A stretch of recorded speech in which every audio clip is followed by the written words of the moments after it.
ঢাকা ঈদের প্রধান জামাতের জন্য প্রস্তুত করা হচ্ছে জাতীয় ঈদগাহ ময়দান। এখানে একসঙ্গে ৩৫,০০০ মুসল্লি নামাজ আদায় করতে পারবেন। মহিলাদের জন্য আলাদা ব্যবস্থা করা হয়েছে। বুধবার জাতীয় ঈদগাহের প্রস্তুতি দেখেন ঢাকা দক্ষিণ সিটি কর্পোরেশনের মেয়র। এদিকে কোরবানির পর একদিনেই ঢাকার ২ নগরী থেকে পশুর সব বর্জ্য পরিষ্কার করার ঘোষণা দিয়েছেন ২ মেয়র। মাহবুব আজমির প্রতিবেদন। আর এক সপ্তাহ পর কোরবানির ঈদ উদযাপন করবে দেশের মানুষ। রাজধানীতে এবারও ঈদের প্রধান জামাত হবে জাতীয় ঈদগাহ ময়দানে। এজন্য প্রস্তুত করা হচ্ছে সুপ্রিম কোর্ট সংলগ্ন এই ঈদগাহ।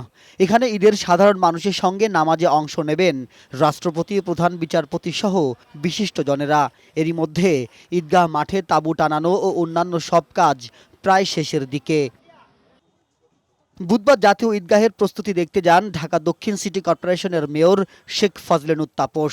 ঈদের দিন বৃষ্টি হলেও এখানে নামাজে বিঘ্ন হবে না বলে জানান মেয়র। ৩৫,০০০ মুসল্লি এখানে স্বাচ্ছন্দ্যে এই ঈদের জামাতে অংশগ্রহণ করতে পারবেন এবং কোনো রকম কোনো জলাবদ্ধতা বা পানির বিড়ম্বনায় পড়তে ইনশাআল্লাহ তাদের হবে না।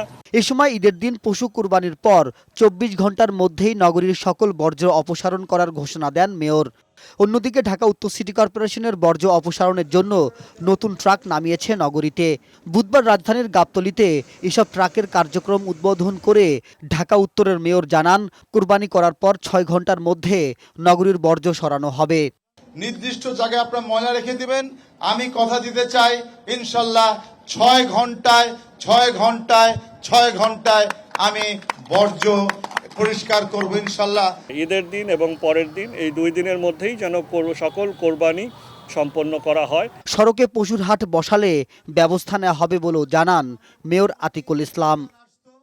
মাহবুব আজমি, বৈশাখী সংবাদ, ঢাকা।